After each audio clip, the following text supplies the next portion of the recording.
দীর্ঘ ১৭ বছর পর ভোটের মাঠে নেমেছেন বিএনপি চেয়ারপারসন বেগম খালেদা জিয়া।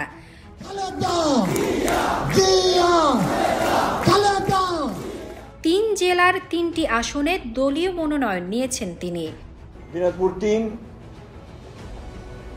বেগম খালেদা জিয়া।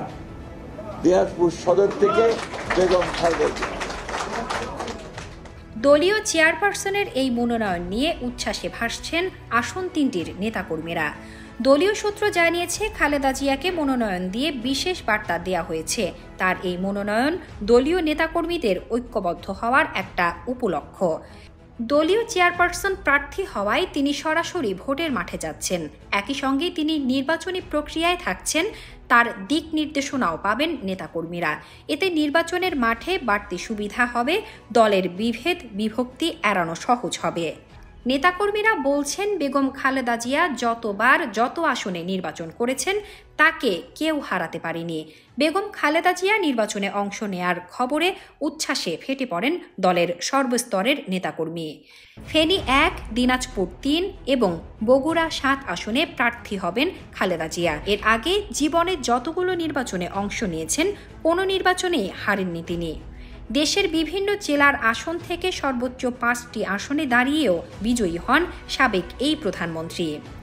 বিএনপির একাধিক সিনিয়র নেতা জানিয়েছেন, বেগম খালেদা জিয়ার আপোষহীনতা ও দৃঢ়চেতা নেতৃত্বের কারণে সারা দেশে সাধারণ মানুষের একটা গ্রহণযোগ্যতা রয়েছে। গ্রামের নারীসহ সাধারণ মানুষ তাকে ব্যাপকভাবে পছন্দ করেন। তিনি বিএনপির প্রচারণার মূল শক্তি। তাকে সামনে রেখে প্রচারণার কৌশল সাজানো হবে। শারীরিকভাবে ফিট থাকলে আগামী নির্বাচনে প্রচারণায়ও অংশ নিতে পারেন তিনি। এদিকে খালেদা জিয়াকে সম্মান জানিয়ে তার আসনগুলোতে বিপক্ষে কোনো প্রার্থী না দেওয়ার ঘোষণা দিয়েছে জাতীয় নাগরিক পার্টি এনসিপি। জাতীয় সংসদ নির্বাচনে এখন পর্যন্ত অজেয় খালেদা জিয়া। জীবনে সবগুলো নির্বাচনে বিজয়ী হয়েছেন তিনি। এমনকি তার সঙ্গে প্রতিদ্বন্দ্বিতাও গড়ে তুলতে পারেননি বিরোধী কোনো প্রার্থী। ১৯৯১ সালে জীবনের প্রথমবার ভোটের মাঠে নেমে সর্বোচ্চ 5টি আসন থেকে নির্বাচন করেন বিএনপি চেয়ারপারসন। সেবার প্রতিটি আসনেই বিপুল ভোটে বিজয়ী হন তিনি। একাধারে টানা ৪৫ বছর ধরে সামলাচ্ছেন বিএনপির চেয়ারপারসনের দায়িত্ব। ৩বার হয়েছেন দেশের প্রধানমন্ত্রী। স্বামী সাবেক প্রেসিডেন্ট ও বিএনপির প্রতিষ্ঠাতা জিয়াউর রহমানের মৃত্যুর পর গৃহবধূ থেকে নামেন রাজনীতিতে। স্বৈরাচার এরশাদ বিরোধী আন্দোলনে নেতৃত্ব দেন জাতীয় নেতা হিসেবে। এরশাদের পতনের পর বাংলাদেশের প্রথম নারী প্রধানমন্ত্রী হন বেগম খালেদা জিয়া। এরপর ১৯৯৬ সালের ১৫ ফেব্রুয়ারি ষষ্ঠ জাতীয় সংসদ নির্বাচনে দ্বিতীয় মেয়াদে প্রধানমন্ত্রী হন তিনি।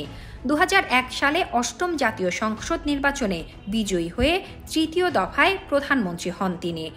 ২০০৭ সালে 1-11 সেনা সরকারের আমলে 2 ছেলেসহ তাকে কারাবন্দী করা হয়। 1 বছর কারাভোগের পর তাকে মুক্তি দেয়া হয়। সর্বশেষ ২০০৮ সালের নবম জাতীয় সংসদ নির্বাচনে প্রতিদ্বন্দ্বিতা করেন খালেদা জিয়া। সেই নির্বাচনে দল হেরে গেলেও 3টি আসনে বিজয়ী হন তিনি। ২০০৯ সালে শেখ হাসিনা ক্ষমতায় এসে খালেদা জিয়াকে তার স্বামীর সেনানিবাসের বাড়ি থেকে জোর করে উচ্ছেদ করে গুলশানের বাসায় তাকে কয়েক দফা নজরবন্দি করে রাখা হয়। ২০১৫ সালে ফেব্রুয়ারিতে গুলশান কার্যালয়ে নজরবন্দি অবস্থায় ছোট ছেলে আরাফাত রহমান কোকুকে হারান। ২০১৮ সালের ফেব্রুয়ারিতে তাকে দুর্নীতির মামলা দিয়ে কারাগারে পাঠানো হয়।